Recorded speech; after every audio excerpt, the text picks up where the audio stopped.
आप सबका दिल से यहां बहुत बहुत स्वागत, नमस्कार।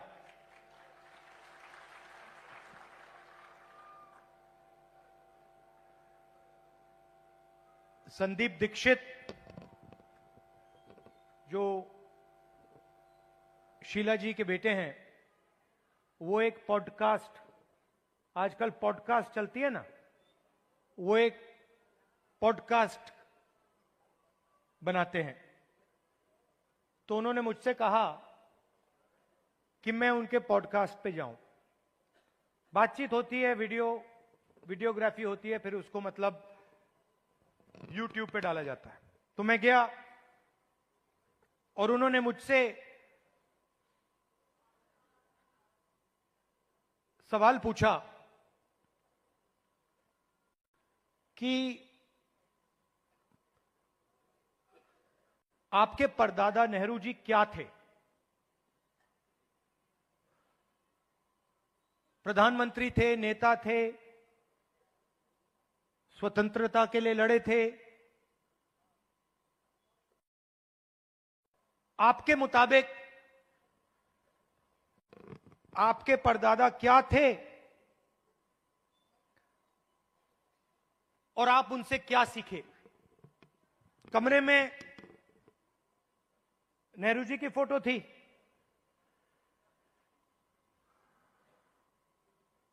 एक तरफ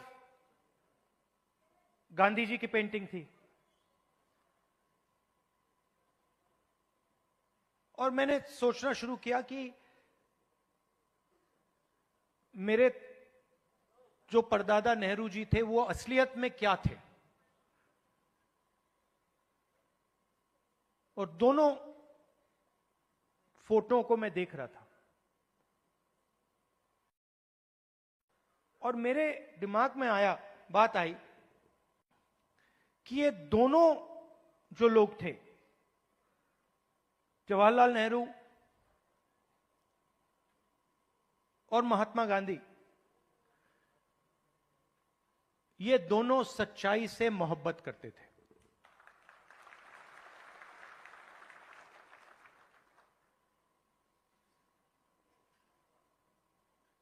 और अगली लाइन में मैंने बोला, सिर्फ नेहरू जी नहीं, सिर्फ महात्मा गांधी जी नहीं, उसमें आप एक लंबी लिस्ट लगा सकते हो। उसमें आप अंबेडकर जी को जोड़ सकते हो, उसमें आप, ये लाइए जरा फोटो,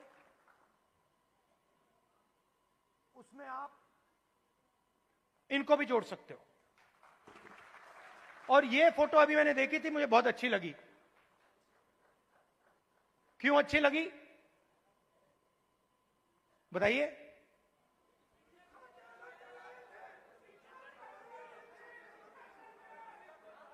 क्योंकि जो इनकी पत्नी है और इनके बीच में समानता है, रिस्पेक्ट है।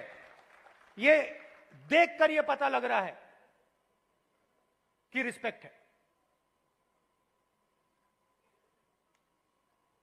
तो ये सब लोग, और आप हजारों साल पहले शुरू कर सकते हैं।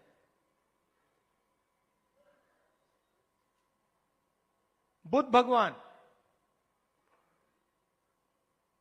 सच्चाई से मोहब्बत करते थे,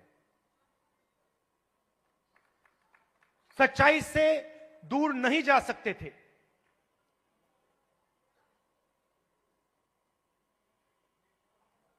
गुरु नानक, कबीर, बसवना, नारायण गुरु, लिस्ट है।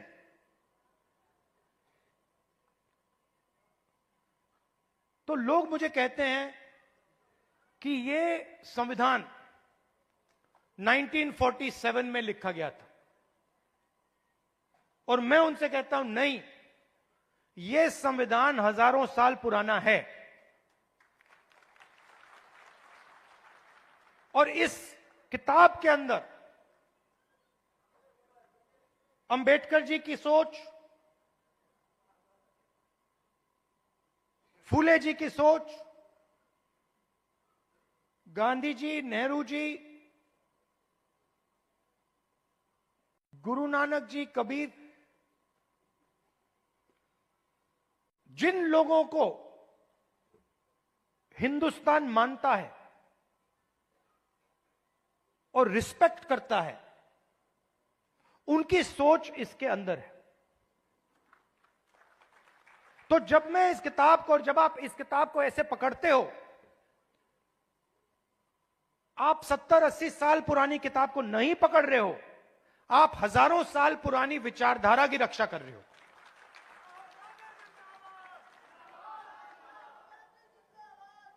और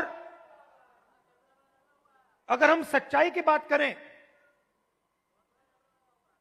तो क्या इसमें सावरकर जी की विचारधारा है? हो ही नहीं सकती, क्योंकि वो सच्चाई का सामना नहीं कर पाए। अब ये बात किसी को अच्छी लगे ना लगे, ये सच्चाई है, तो मुझे ये बोलनी ही पड़ेगी। तो कॉन्स्टिट्यूशन हिंदुस्तान की सच्चाई का रक्षक है, और जो हजारों सालों का जो विजडम है, जो हिंदुस्तान के लीडर्स ने, बड़े बड़े महापुरुषों ने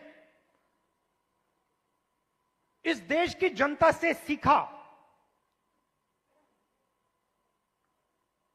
वो इसके अंदर है।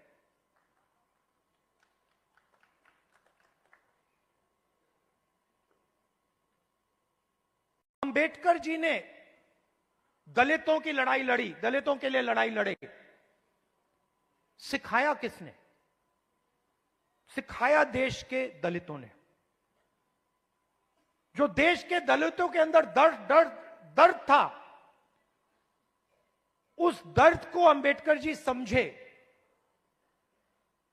उस दुख को अंबेडकर जी समझे, उस सच्चाई को अंबेडकर जी समझे, और उस सच्चाई के लिए अंबेडकर जी लड़े। इसीलिए महात्मा गांधी की autobiography my experiments with truth, Mahatma Gandhi की autobiography my experiment with lies नहीं थी, जो शायद मोदी जी लिख पाएंगे। तो सच्चाई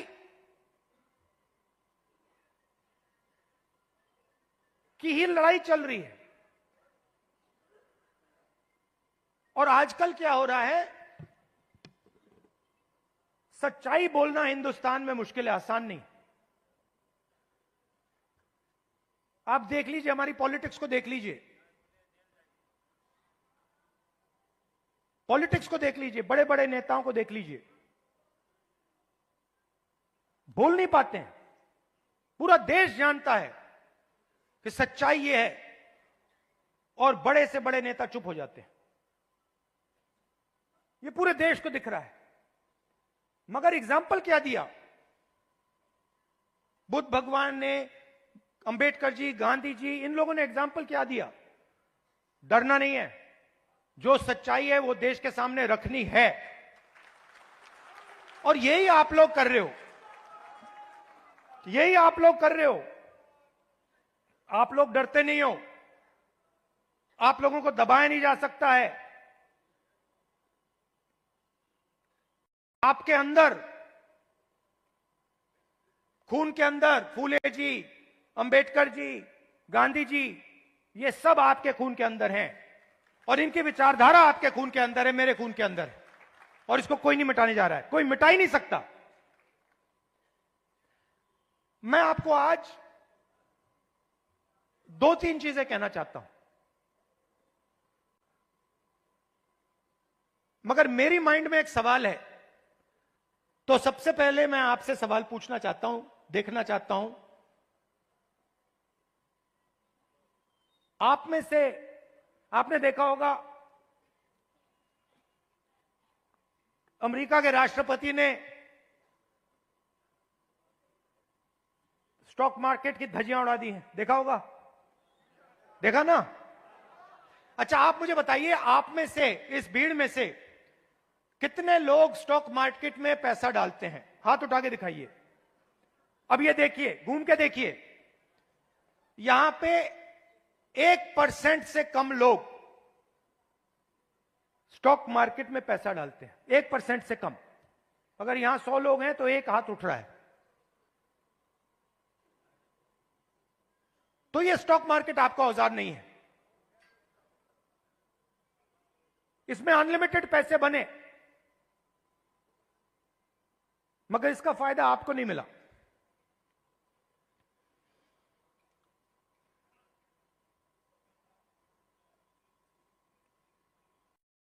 सीधी बात करूं, सीधा बोलूं, ठोक के, हमारे यहां पे केपी सिंह जी हैं। कहां है केपी सिंह जी? आइए आइए। केपी सिंह जी, अब गलत मत मानना जो मैं कहने जा रहा हूं। देखिए, केपी सिंह जी ने कहा, बैठिए बैठिए, आइए। केपी सिंह जी ने कहा कि मैं ऑर्थोपीडिक सर्जन हूं। कहा ना आपने? कहा। कुछ दिन पहले पार्लियामेंट हाउस में डेलीगेशन आया, वहां पे ऐसे ही एक व्यक्ति ने मुझे कहा, मैं आईआईटी का प्रोफेसर हूं। और मैंने उससे यही कहा कि देखिए, मैं कुछ कहना चाहता हूं मगर शायद आपको अच्छा ना लगे, इजाजत है? उन्होंने कहा हां, कह दीजिए। और वही मैं आपसे इजाजत लेना चाहता हूं। इजाजत है? देखिए,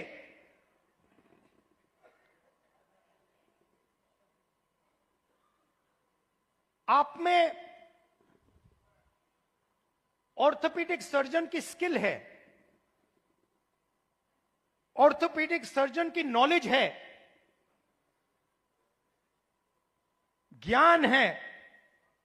जो ऑर्थोपीडिक सर्जन होता है वो आप में सब कुछ है, मगर आप ऑर्थोपीडिक सर्जन नहीं हो।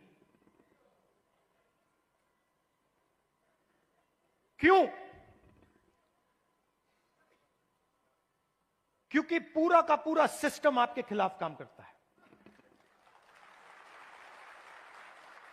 आप सोचते हो कि आप ऑर्थोपीडिक सर्जन हो, मगर आप अस्पताल को कभी नहीं चला पाओगे। आपको चलाने नहीं दिया जाएगा, कभी नहीं चलाने दिया जाएगा। और अगर आप में क्षमता चलाने की हो तो आपको फाइनेंस नहीं मिलेगा, पैसा नहीं मिलेगा, बैंक लोन नहीं मिलेगा। और अगर आपने बैंक लोन ले लिया और आपने अस्पताल भी शुरू कर दिया, तब ब्यूरोक्रेसी आपको रोकने की कोशिश करेगी। तो आपके मन में लग रहा है आपको कि मैं ऑर्थोपीडिक सर्जन हूं, मगर ऑर्थोपीडिक सर्जन के सच्चे औजार आपके हाथ में नहीं है, आपके खिलाफ काम कर रहे हैं।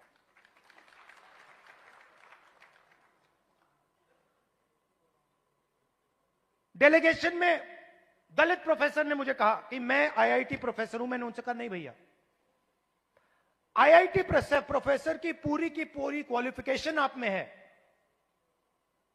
मगर सिस्टम आपको सच्चा आईआईटी प्रोफेसर नहीं बनने देगा।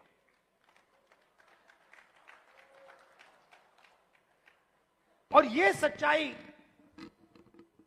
आस्ते आस्ते आस्ते आस्ते मुझे बहुत गहराई से समझ आ गई है। इस देश में अगर आप दलित हो, पिछड़े वर्ग के हो, आदिवासी हो, माइनॉरिटी हो, और उसमें मैं महिला भी जोड़ सकता हूं, पिछड़ा बोला, ईबीसी हो, अति दलित हो, अगर आप अपर कास्ट के नहीं हो तो आप सेकंड क्लास सिटीजन हो। और मैं ये ऐसे नहीं बोल रहा हूं, मैं सोच समझ के बोल रहा हूं। मैं पढ़ लिख के बोल रहा हूं और मैं सिस्टम को बहुत गहराई से देखने के बाद बोल रहा हूं। मैं आपको 2-3 उदाहरण देना चाहता हूं। तेलंगाना में हमने कास्ट सेंसस किया और बात अब तेलंगाना में कास्ट सेंसस से बहुत आगे निकल गई है।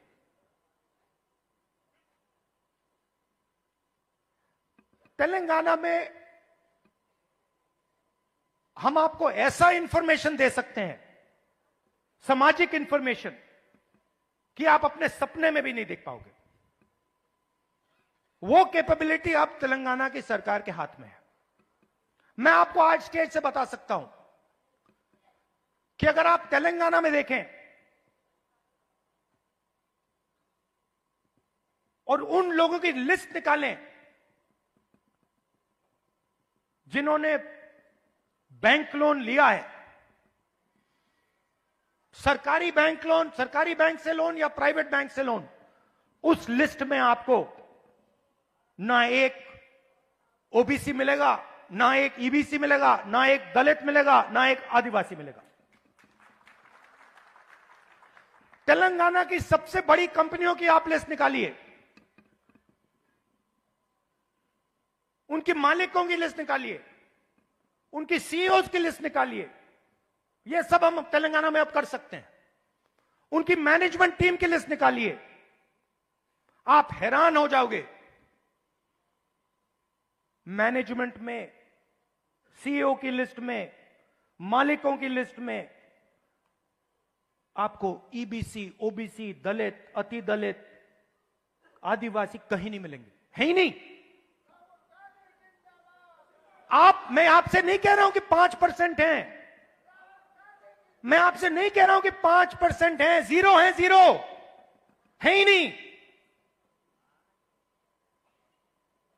और आप दूसरे तरफ मजदूरों की लिस्ट निकालो, जो 21वीं सदी के नए मजदूर बने, गिग वर्कर्स, जो उबर चलाते हैं, जो 21वीं सदी की मजदूरी करते हैं, उनकी लिस्ट निकालो। 90% से ज्यादा, 95% दलित, पिछड़ा वर्ग, ईबीसी, आदिवासी, डोमेस्टिक सर्वेंट्स की लिस्ट निकालो। दलित, ओबीसी, ईबीसी, आदिवासी, अति दलित।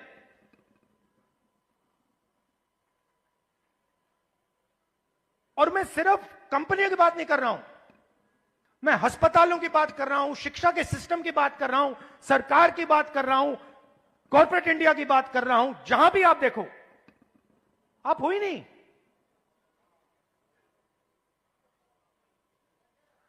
और तेलंगाना में अब वो पूरा का पूरा डेटा हमारे हाथ में है, जो नरेंद्र मोदी जी आपके हाथ नहीं डालना चाहता है। इसीलिए आपने देखा कि जैसे ही हमें वो डेटा दिखा, हमने रिजर्वेशन को बढ़ा दिया।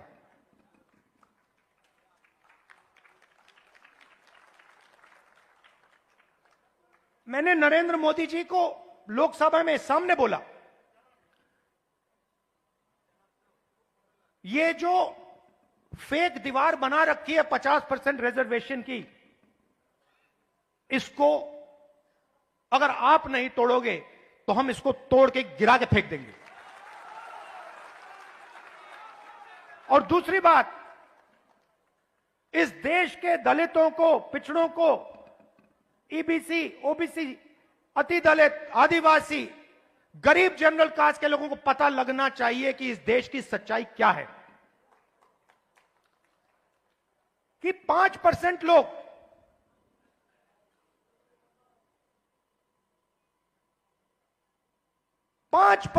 इस पूरे के पूरे देश को चला रहे हैं।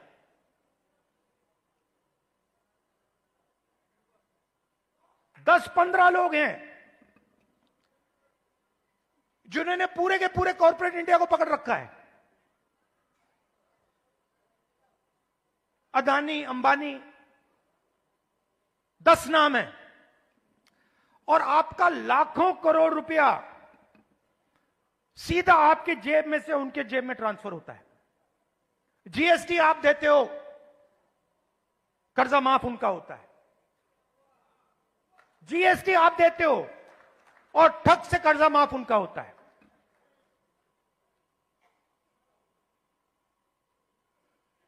आप स्कूटर में पेट्रोल भरते हो,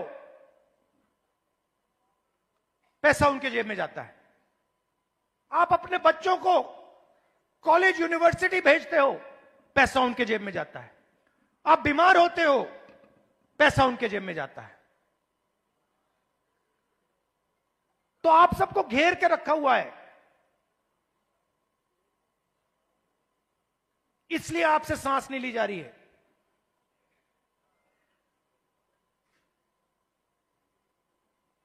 क्योंकि पूरे सिस्टम ने आपको घेर के रखा हुआ है, और उसमें गरीब जनरल कास्ट भी हैं। वो भी उन कंपनियों में नहीं जा सकते, वो भी डॉक्टर नहीं बन सकते, वो भी लॉयर नहीं बन सकते।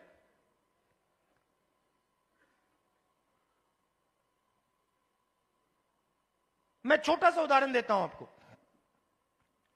सुल्तानपुर में मैं गया, वहां पे चेतराम मोची जी हैं। पता नहीं आपने वीडियो देखा नहीं देखा? देखा था? तो मेरी दोस्ती हो गई उनसे। मैंने गाड़ी रोक दी, मैं वहां जाके बैठ गया। मैं आपको बताना चाह रहा हूं कैसे फंसाया गया है, किस प्रकार से फंसा के रखा हुआ है। मैं गया, 40 मिनट में उनके साथ बैठा। मैंने देखा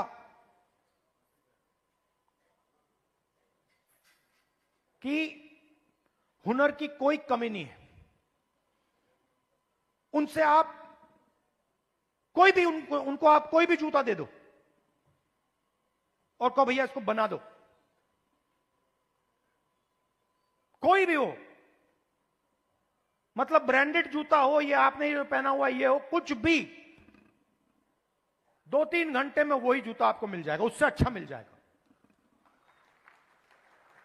और मैंने उनसे पूछा आप यहां कितने साल से हो? कहते हैं 40 साल से हूं राहुल जी, 40 साल। फिर मुझे देख के कहते हैं राहुल जी ये मेरा बेटा है, अब ये यहां मेरे साथ काम नहीं करना चाहता। तो मैंने कहा क्यों? और फिर सिर नीचे करके कहते हैं कि राहुल जी 40 साल में मुझे किसी ने इज्जत नहीं दी। एक ही आदमी ने, मेरे पिता ने मुझे रिस्पेक्ट और इज्जत दी थी। मैं यहां आता हूं,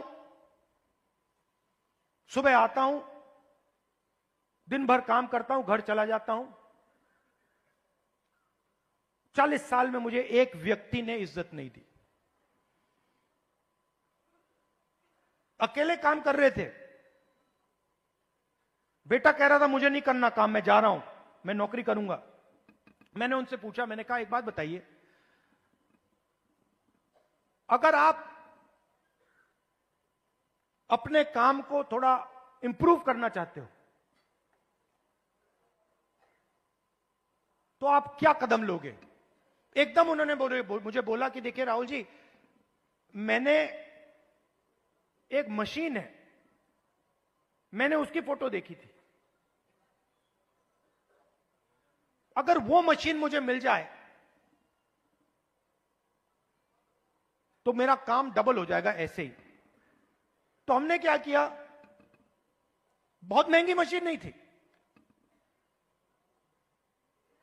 हमने किसी राजनेता से वो मशीन डोनेट करा दी और उनको हमने मशीन दे दी। नहीं अभी ताली मत बजाइए, अभी ठहर जाइए, ताली बजाने की बात अभी आ रही है। 3 महीने बाद मुझे फोन आता है,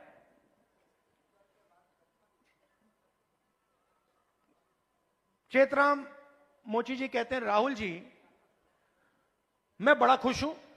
मैंने कहा क्यों? कहते हैं राहुल जी मेरी अब 2 दुकानें हैं, 10 लोग मेरे लिए काम करते हैं।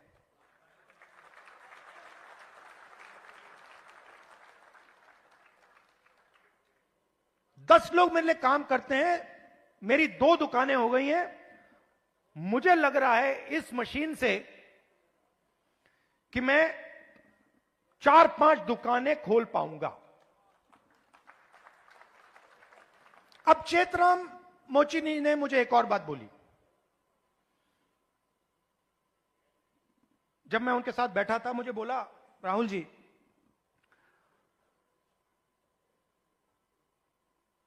यूपी सरकार ने मुझे एक बार ट्रेनिंग पे बुलाया।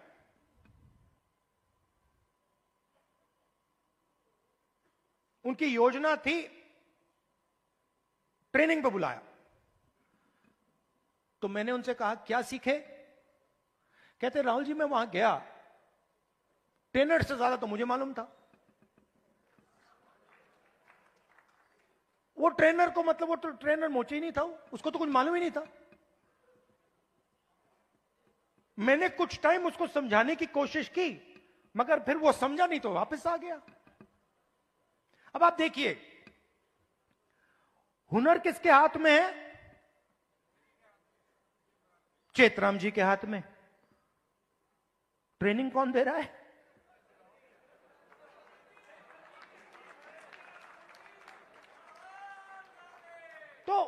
तो बात समझिए क्यों? क्योंकि ट्रेनिंग का नेटवर्क कंट्रोल में है। मशीन क्यों नहीं मिल रही? बैंक का सिस्टम कंट्रोल में है।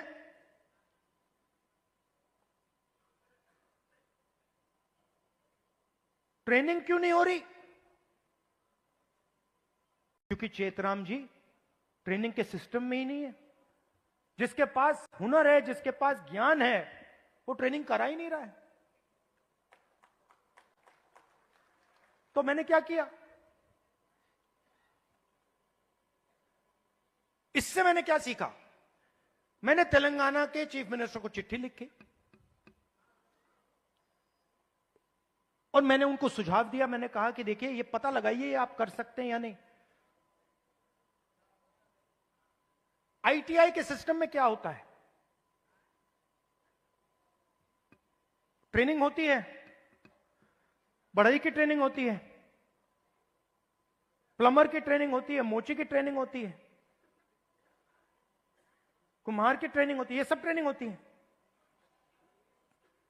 तेलंगाना में मैंने चीफ मिनिस्टर को सुझाव दिया कि आप ऐसे कीजिए, आप सर्टिफिकेशन सेंटर बनाइए। तेलंगाना में लाखों मोची हैं, नेटवर्क है मोची का, उस नेटवर्क के अंदर हुनर है, कैपेबिलिटी है। मैंने चीफ मिनिस्टर से कहा कि ट्रेनिंग इनसे करवाइए। तो हजारों मोची, जो गुरु शिष्य की परंपरा है हिंदुस्तान में, हजारों मोची ट्रेनिंग कराएंगे। सर्टिफिकेशन सरकार करेगी, और जब एक मोची ट्रेनिंग करेगा और उसका शिष्य सर्टिफिकेशन पाएगा, तो मोची के बैंक अकाउंट में सीधा सरकार पैसा डालेगी। तो मेरा कहना है, सवाल पूछता हूं आपसे, बढ़इयों के लिए हिंदुस्तान में बैंक क्यों नहीं है? मोचियों के लिए हिंदुस्तान में बैंक क्यों नहीं है?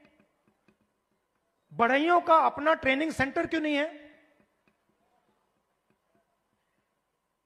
हुनर तो उनके पास है। तो जाति जनगणना जो हमने तेलंगाना में किया है, वो विकास के सिस्टम को ही बदलने जा रहा है। क्योंकि हम 21वीं सदी में जी रहे हैं।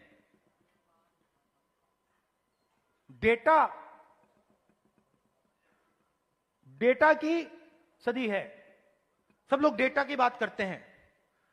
तेलंगाना में हमारे पास जाति का पूरा डेटा हमारे हाथों में है और इस डेटा के साथ हम तेलंगाना की पूरी राजनीति को बदल सकते हैं। और जो सचमुच में आपका हक है,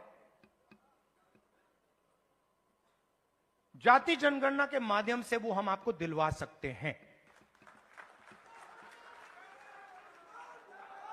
और सीधी सी बात है, बहुत सारे लोग कहते हैं कि भैया देखो, जाति जनगणना नहीं होना चाहिए।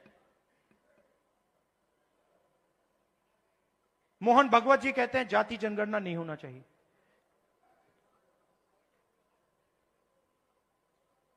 अगर आपको चोट लगती है, आप अस्पताल जाते हो, कभी आपसे डॉक्टर कहता है भैया एक्सरे मत करो। एक्सरे से कोई नुकसान थोड़ी होता है, एक्सरे से सच्चाई पता लगती है, वही हम कर रहे हैं। एक प्रकार से हम सामाजिक एक्सरे कर रहे हैं कि भैया सच्चाई क्या है, किसके पास कितना धन है, कौन कहां बैठा है, ब्यूरोक्रेसी में कितने लोग हैं, गरीब लोग कितने घुस पा रहे हैं,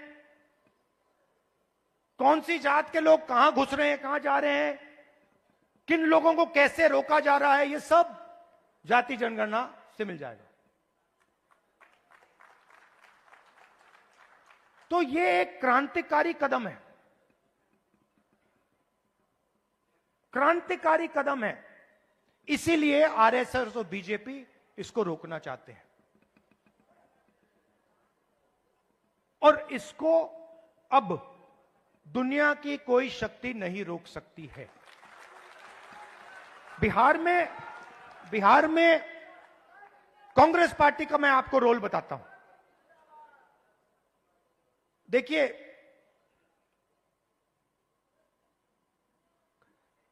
कांग्रेस पार्टी की जिम्मेदारी, गठबंधन की जिम्मेदारी, जो गरीब लोग हैं, जो कमजोर लोग हैं, ईबीसी, ओबीसी, दलित, महादलित, गरीब जनरल कास्ट के लोग, इन सब को जोड़कर, इन सबको जगह देकर, इज्जत देकर, रिस्पेक्ट देकर आगे बढ़ने का काम कांग्रेस पार्टी का। और मैं आपसे पहला व्यक्ति हूंगा जो आपसे कहेगा कि कांग्रेस पार्टी ने जो पहले काम करना चाहिए था, जिस गति से काम करना चाहिए था, जिस मजबूती से बिहार में काम करना चाहिए था, वो हमने नहीं किया। और हम अपनी गलती से समझे हैं और अब हम बिना रुके पूरी शक्ति के साथ जो बिहार के कमजोर लोग हैं, बिहार के गरीब लोग हैं, छोटी जात, छोटी अलग अलग जो ओबीसी, ईबीसी, दलित, महादलित के लोग हैं, उन सब को हम लेकर एक साथ हम आगे बढ़ेंगे। कुछ दिन पहले हमने अपने डिस्ट्रिक्ट प्रेसिडेंट्स चुने और मैं ये नहीं कहूंगा कि ये बहुत बड़ा कदम है, मगर ये एक जरूरी कदम है। पहले हमारे डिस्ट्रिक्ट प्रेसिडेंट्स की लिस्ट में 2/3 अपर कास्ट के लोग थे। अब हमारी नई डिस्ट्रिक्ट प्रेसिडेंट्स की लिस्ट में 2/3 ईबीसी, ओबीसी, दलित, पिछड़ा वर्ग, माइनॉरिटी के हैं। और अगर आप हमारे वर्किंग प्रेसिडेंट्स को देखें तो यह बात और भी गहराई से हुई है। मैंने और खारगे जी ने बिहार की टीम को साफ बता दिया है कि आपका काम बिहार की गरीब जनता की रिप्रेजेंटेशन का काम है।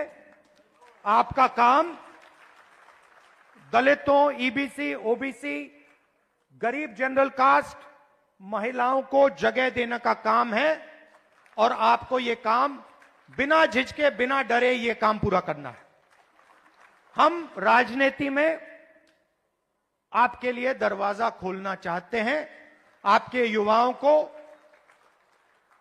हम राजनीति में लाकर, आपको हम राजनीति में लाकर बिहार का चेहरा बदलना चाहते हैं।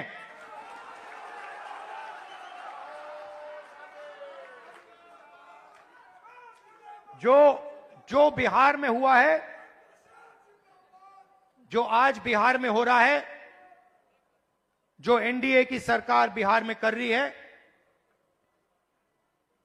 चुने हुए अरबपतियों की राजनीति चल रही है, अदानी अंबानी की राजनीति चल रही है, उससे हम लड़ रहे हैं और उसको हम हराने जा रहे हैं। और हम जानते हैं कि इस देश को बिहार की जनता डायरेक्शन देती है। जब भी राजनीतिक बदलाव आता है, अंग्रेजों के खिलाफ राजनीतिक बदलाव आया, बिहार की जनता ने यह बदलाव लाने का काम किया था और हम समझते हैं कि बिहार की जनता फिर से यह काम करना चाह रही है और यह काम करेगी।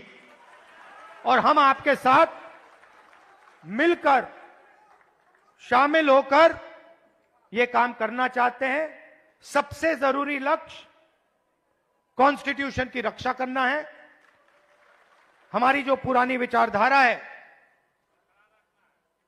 बिल्कुल मतलब ऐसे, और जो इसके सामने आएगा, आपने देखा होगा पहले नरेंद्र मोदी, उनकी पार्टी कह रहे थे 400 पार, देखा आपने 400 पार। उसके बाद कांग्रेस पार्टी, इंडिया गठबंधन सामने खड़ा हुआ और फिर मोदी जी जब पार्लियामेंट आई, यूं किए कि मैं बदलूंगा नहीं इसको। तो कॉन्स्टिट्यूशन ने और आपने कॉन्स्टिट्यूशन को बचाने का काम किया। इसके लिए मैं आपको दिल से धन्यवाद करता हूं। और जहां भी देखिए, और जहां भी मेरी जरूरत होगी, बिहार के कोने कोने में, हिंदुस्तान के कोने कोने में आप मुझे बुलाओ, मैं हाजिर हो जाऊंगा। आपकी लड़ाई मेरी लड़ाई है।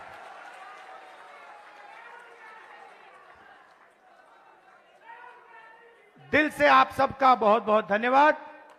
नमस्कार, जय हिंद।